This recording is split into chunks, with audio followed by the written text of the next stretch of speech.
Всем привет, мои хорошие. Любимый мой расклад стучит, кричит, на порог ступает, двери открывает, что было, что будет, чем дело кончится.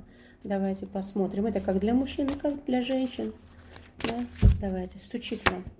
Стучит вам семейное счастье, благополучие, мои золотые, ваши мечты сбудутся, глючит вас, вам надо куда-то идти на гулянку, на ту или на эту, вот вы, вас это глючит, выбор, да, стучит, глючит, на порог ступает, известие по работе, двери открывает вам, предложение какое-то, очень крупное предложение, ага, что было у вас, да, у вас была утрата какая-то, да, кто-то ушел, может быть, даже из жизни. И поэтому у вас разочарование, и все вот это как бы волнует. Что будет у вас, милые мои? У вас будет признание в любви, милые мои, чего вы ждали, да, ждетесь. И что карта скажет? Не боритесь с собой.